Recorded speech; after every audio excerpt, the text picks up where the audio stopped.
Comment et pourquoi créer des habitudes de vie saines, c'est ce qu'on va voir dans cette vidéo.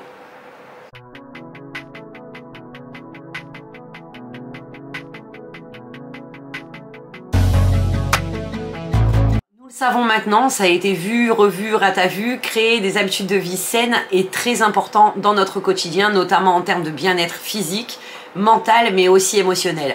Et je pense qu'il est très important de comprendre avant tout ce qu'est une habitude de vie saine et ensuite comment la mettre en place pour que ça puisse durer dans le temps et qu'on ne s'essouffle pas au bout d'un moment et qu'on n'arrête pas, tout simplement que ça devienne une habitude et non pas tout simplement une motivation subite qui va disparaître au bout de 30 secondes. De pouvoir mettre en place des habitudes de vie saines, comme je vous l'ai dit, il faut déjà comprendre ce qu'est une habitude. Et une habitude, eh bien tout simplement, c'est des comportements automatiques qu'on répète régulièrement sans même en avoir conscience. Et le terme important là-dedans, c'est régulièrement et je dirais même quotidiennement. Avant de pouvoir mettre en place une nouvelle habitude, il faut déjà savoir qu'une habitude répond à un cycle. Et oui, si vous ne le saviez pas, maintenant vous le savez, chaque habitude répond à un cycle. Ce cycle, c'est quoi? C'est tout simplement un déclencheur, un déclencheur, je vais y arriver, j'arrête pas d'être coupée, je suis désolée. Un déclencheur, une routine et un remerciement. Donc un déclencheur, c'est quoi? C'est quelque chose qui va à un moment donné, vous allez percuter qu'il faut une nouvelle habitude ou tout simplement qu'il faut changer une habitude. Donc ça peut être tout simplement une nouvelle habitude d'alimentation, une nouvelle habitude de sport, ou tout simplement boire un verre d'eau le matin. Vous savez que c'est important, à un moment donné, c'est le déclencheur. Ensuite, il faut que ça se transforme en routine. Une routine, c'est quoi? C'est quelque chose que vous allez répéter tous les jours. Et on sait maintenant, c'est scientifiquement prouvé, que pour qu'une nouvelle habitude soit ancrée, il faut 21 jours consécutifs. Pourquoi 21 jours? Parce que c'est le temps que votre cerveau met à intégrer l'information et à l'ancrer pour que réellement ça devienne une habitude et pas seulement quelque chose de nouveau. Et ensuite, pourquoi un remerciement? Parce que si vous tenez cette nouvelle habitude dans le temps, il est important de vous remercier vous-même, de vous faire un petit plaisir. Voilà, ça peut être tout simplement vous dire je suis fière de moi, j'ai réussi à tenir, ou vous faire un petit cadeau, mettre une deadline et vous dire si je tiens cette nouvelle habitude dans le temps, je m'offrirai telle chose ou je ferai telle chose. Mais il faut absolument cette phase de remerciement pour que cette routine reste ancrée à travers le temps. Je suis désolée, j'ai la voix cassée. Maintenant qu'on sait ce qu'est une habitude et qu'elle répond à un cycle, on va pouvoir maintenant passer à la phase comment créer ces nouvelles habitudes. Parce que c'est bien de donner une définition à une chose, mais encore une fois, si on passe pas à l'action, savoir ce que c'est, ça sert à rien. Le savoir sans l'action, c'est parfaitement inutile. Donc on va passer maintenant à la deuxième phase de cette vidéo, à savoir comment créer de nouvelles habitudes. Alors pour savoir comment créer une habitude, je vais vous parler tout simplement d'un livre qui est bien connu, c'est Atomic Habits.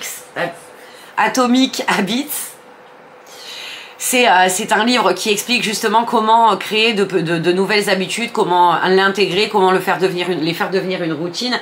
Et en fait, dans ce livre, l'auteur explique qu'il faut commencer petit. Et c'est très important de commencer par des petites habitudes parce que si vous changez du jour au lendemain, admettons vous mangez du gras tous les jours et du sucre tous les jours, si du jour au lendemain, vous faites par exemple un régime sans sucre ou sans gras, votre cerveau va pas comprendre, ça ne deviendra jamais une habitude, ça sera quelque chose que vous allez faire sur le court terme, mais que vous allez très vite arrêter. Pour que ça tienne et que vous y arriviez, il faut vraiment commencer très petit.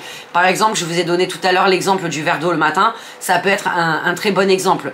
Ou si vous voulez faire une remise en forme, faire le matin une séance de 10 minutes d'étirement, ça peut être une très bonne habitude parce que c'est petit, ça fait pas un changement radical dans votre quotidien et votre cerveau n'aura pas de mal à l'intégrer.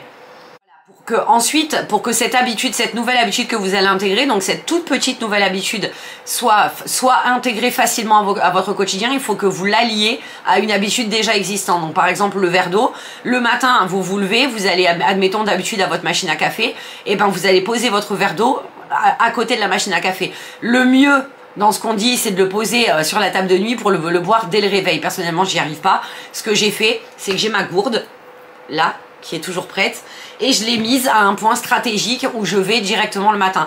Donc moi je sais que j'ai mon cachet pour la thyroïde à prendre, plus un comprimé pour préparer ma peau au soleil, et bien j'ai mis ma gourde à côté de ces deux cachets et en prenant mon cachet, je bois un grand verre d'eau en fait, tout simplement. L'équivalent d'un grand verre d'eau puisque c'est une gourde d'1 litre.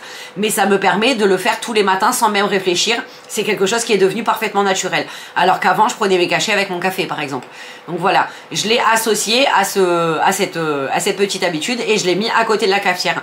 Comme ça, pendant que mon café coule, je bois mon verre d'eau. Ça fait une association qui permet à mon cerveau de même pas percuter que j'ai intégré une nouvelle habitude, tout simplement. Vous pouvez également si vous vous décidez à mettre en place une nouvelle activité physique, comme par exemple les étirements, comme je vous ai dit tout à l'heure, vous pouvez le faire juste après votre brossage de dents. Vous vous levez, vous allez vous brosser les dents, hop, vous enchaînez avec votre routine d'étirement.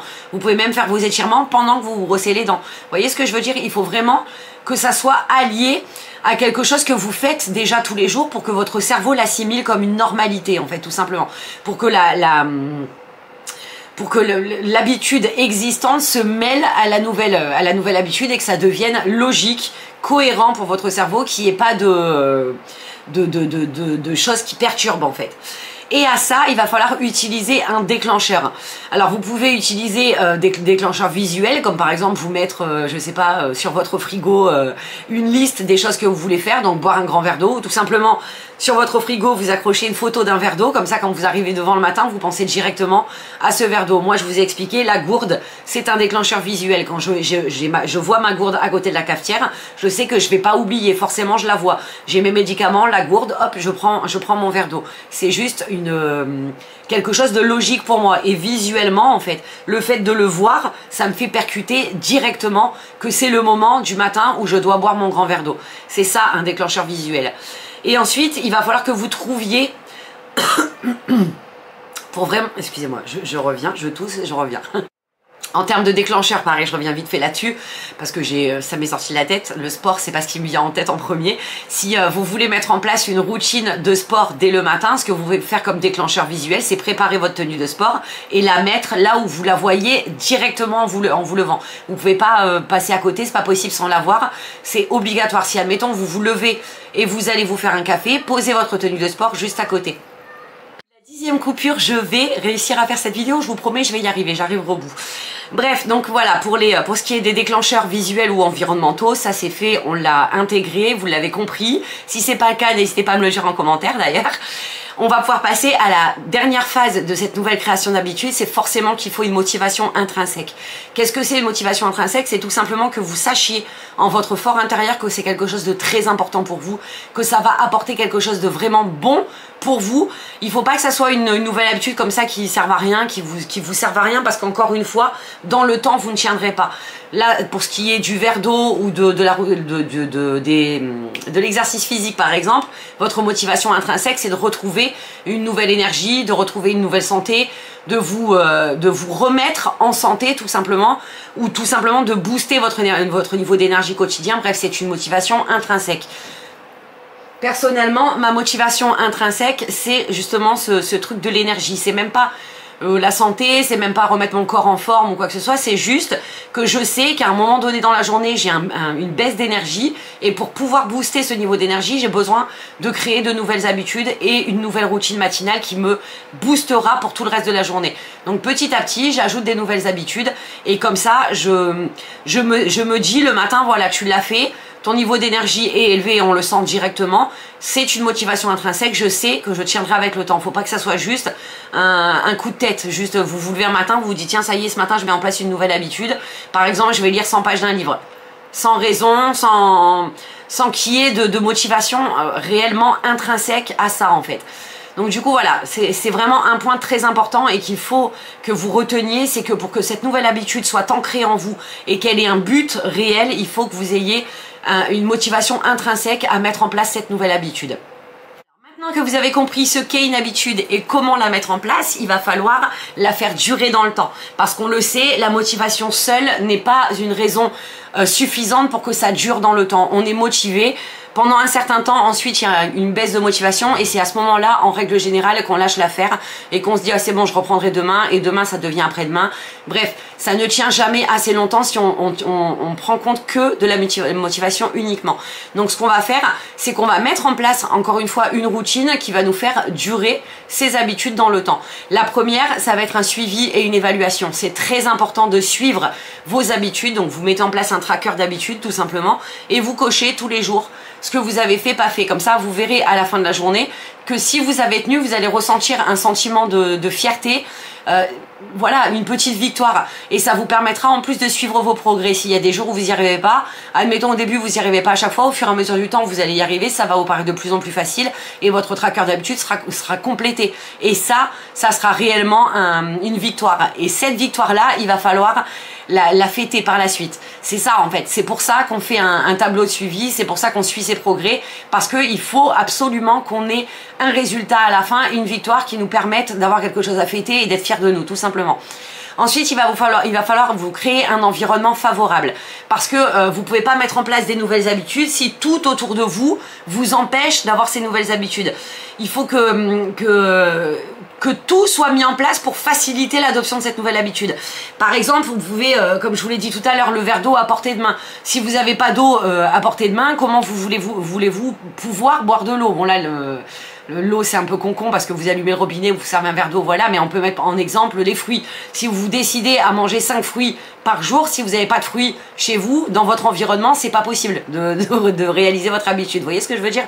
Si vous décidez de faire une routine de 20 minutes de sport avec des exercices par exemple avec des cordes élastiques, mais que vous n'avez pas ces cordes élastiques, votre environnement n'est pas mis en place pour que vous puissiez mettre en place cette nouvelle habitude. Vous voyez ce que je veux dire? Ça peut paraître complètement débile, mais c'est super important parce que sur le long terme, vous n'avez pas toujours à disposition ce qu'il faut pour tenir cette habitude. Donc là, l'exemple des fruits, c'était un bon exemple. Avoir une alimentation équilibrée à base de légumes et par exemple, vous arrêtez de manger de la viande, vous vous mettez à manger des protéines végétales. Si chez vous, vous n'avez pas de protéines végétales ou si dans votre liste de courses, vous avez oublié, vous allez devoir courir au magasin pour acheter ce qui vous manque. Et le fait de courir au magasin pour acheter ce qui vous manque, ça va tuer la motivation et forcément, vous allez passer un jour sans faire votre nouvelle habitude. Et c'est dommage parce que comme je vous l'ai dit, l'accumulation des jours où vous ne le faites pas, au bout d'un moment, vous décrochez, vous lâchez l'affaire. Et ça serait dommage parce que c'est vraiment bon pour vous et que si vous faites preuve de patience, c'est là où je voulais en venir, si vous faites preuve de patience, vous verrez que les résultats que vous attendiez, forcément, ils vont venir d'eux-mêmes. Et forcément, vous allez ressentir cette fierté de la tâche accomplie, en fait, tout simplement. Et ça, c'est gratifiant, notamment pour votre santé, parce que vous aurez mis en place une nouvelle habitude, mais en termes de confiance en soi et d'estime de soi, c'est... Voilà, c'est un boost complet parce que vous allez vous dire, bah ouais, finalement, je suis capable de faire ça. Pourquoi je ne serais pas capable de faire autre chose? Et une petite habitude en entrer dans une autre, vous allez finir par mettre en place toute une gamme d'habitudes qui va vous transformer votre vie et atteindre des sommets que vous n'auriez même pas pensé être capable de franchir. Pardon, je bloque. Ça fait un petit moment que je parle maintenant, je bloque. Du coup, voilà. Alors, on a vu toutes les petites étapes. Maintenant, ce qui est super important, c'est de trouver un partenaire de responsabilité. Alors, qu'est-ce que c'est un partenaire de responsabilité? C'est quelqu'un, soit avec qui vous allez le faire, pour que vous soyez tous les deux responsables l'un de l'autre, que vous puissiez vous booster si à un moment donné, vous avez un peu plus de mal, ou tout simplement vous engager à l'oral envers quelqu'un, donc un ami, un membre de votre famille. Vous lui dites, voilà, à partir de maintenant, je vais démarrer ça, comme par exemple moi, pour les nouvelles habitudes que je vais mettre en place, je m'engage envers vous, puisque j'en ai parlé dans ma vidéo. Donc je sais que ça va me motiver, parce que si je le fais pas, je suis pas crédible, tout simplement. Et c'est important pour moi, vous le savez, que à partir de maintenant, je sois crédible. Puisque dans mon passé, il y a eu pas mal de choses que je vous ai dit que j'allais faire et que j'ai lâché. C'est un gros travail que j'ai fait sur moi et à partir de maintenant, je veux être jusqu'au boutiste. C'est-à-dire que si j'arrête, j'arrêterai pour une vraie raison. J'arrêterai pas parce que du jour au lendemain, ça me saoule et j'ai décidé d'arrêter. Donc là, à partir du 1er juillet, je mets en place une nouvelle morning routine. Je vous en ferai une vidéo. J'en ai parlé dans mon vlog également, que vous verrez demain, puisque cette vidéo paraîtra vendredi. Et vous verrez le vlog samedi. Du coup, voilà, j'en ai parlé dans mon vlog, je me suis engagée envers vous, vous êtes mon partenaire de responsabilité. C'est-à-dire que si j'ai un coup de mou, je compte sur vous pour me rebooster. Si j'ai envie de réussir, je serai fière de partager avec vous cette réussite et de vous donner envie, à vous aussi, du coup, par ricochet, de démarrer ces nouvelles habitudes de vie saines et de vous engager vers une vie plus saine. Alors, comme je vous l'ai dit, une vie plus saine, ça ne veut pas dire forcément une perte de poids, ça ne veut pas dire forcément un changement radical de vie, simplement aller petit à petit vers un mode de vie plus sain, un mode de vie qui vous apportera quelque chose à vous de foncièrement important. Moi, je vous l'ai dit, ce que je cherche à gagner, c'est de l'énergie et de la positivité. Je veux, dès le matin, avoir un cerveau qui soit focus sur ma journée et qui me permette de tenir tout au long de la journée sans avoir de baisse d'énergie. C'est ça ma motivation intrinsèque dont je vous parlais tout à l'heure. Et je sais que pour ça, je mettrai en place tout ce qu'il faut pour y arriver. Voilà, tout simplement. Ensuite, il va falloir, le tout dernier point, mais ça c'est voilà, c'est vraiment pour dire deux, il va falloir que vous sachiez vous adapter et ajuster. Vous adapter et ajuster, ça veut dire quoi? Ça veut dire qu'il y a des jours où peut-être vous ne pourrez pas faire cette petite habitude et c'est pas grave. Et ajuster, si par exemple du jour au lendemain, vous pouvez plus faire cette habitude-là à tel moment, ben c'est pas grave, faites-la à un autre moment. Par exemple pour le sport, s'il y a un matin où vous n'avez pas le temps de faire le sport, c'est pas grave, faites-le le soir. Sachez, avec vos nouvelles habitudes, vous adapter et ajuster. C'est-à-dire que ces habitudes, même si elles sont pas faites toujours à la même heure, l'essentiel c'est qu'elles soient faites tous les jours. On ne sait pas ce que la vie nous réserve, on ne sait pas de quoi demain est fait. Autant vous avez mis en place toute une morning routine pendant un mois et paf, une anicroche pendant une semaine, vous pouvez plus la faire le matin, déplacez au fur et à mesure de la journée ces habitudes que vous avez mis en place. Sauf pour le grand verre d'eau le matin, bien évidemment, ça vous pouvez pas le boire le soir, ça aura pas le même effet. Mais voilà, il faut vraiment savoir s'adapter et ajuster ses habitudes pour ne pas bloquer et dire ça y est, c'est bon, j'ai échoué, j'arrête. C'est faux, vous n'aurez jamais échoué. Quoi qu'il arrive, même s'il y a des jours où vous ne les faites pas, ne vivez pas ça comme un échec. Soyez indulgent avec vous-même. Voyez la vie, voyez les éléments qui ont fait que vous n'avez pas pu ce jour-là mettre en place cette habitude. Et dites-vous, c'est pas grave, je ferai mieux demain. Et je ferai encore mieux demain et encore mieux après-demain. L'essentiel, c'est vraiment de rester motivé, de rester focus sur votre nouvelle routine et surtout, quand vous y arrivez, de vous remercier parce que c'est très important de vous dire merci à vous-même. Voilà, dites-vous, t'as réussi, je suis fière de toi. C'est important d'être fier de soi et de se le dire. Pas que compter sur les autres parce que les autres, c'est pas le plus important. Par contre, que vous ressentiez ce sentiment de plénitude quand vous avez accompli la tâche que vous vous étiez fixée. Ça, c'est génial. Vraiment, ça, c'est génial. Voilà, c'est tout ce que je voulais vous dire pour cette vidéo. Donc, on a répondu à la question comment créer de nouvelles habitudes, des nouvelles habitudes saines. Donc, commencez petit, attachez à des habitudes déjà existantes, utilisez des déclencheurs, remerciez-vous. Qu'est-ce que j'ai oublié? Trouvez une motivation intrinsèque, soyez patient et flexible. Voilà, c'est en gros le résumé de comment et pourquoi créer une nouvelle habitude de vie saine. Voilà, j'espère que cette vidéo vous aura servi, que vous allez commencer dès aujourd'hui à intégrer des nouvelles habitudes de vie saines. Dites-moi en commentaire s'il y a des choses que vous avez apprises, s'il y a d'autres choses que vous voudriez savoir. Si vous comptez mettre en place de nouvelles habitudes de vie saines, dites-moi ça en commentaire. J'attends vos messages avec impatience. Je prends toujours plaisir à vous lire. J'essaye d'y répondre au maximum. Si j'y réponds pas, je mets un j'aime. Mais croyez-le, je lis tous vos messages. Voilà, si c'est pas encore fait, n'hésitez pas à vous abonner, à activer la petite cloche pour être tenu informé des prochaines vidéos. En attendant, moi je vous fais de gros bisous et surtout, prenez soin de vous et mettez en place de vraies habitudes maintenant qui changeront demain. Bisous!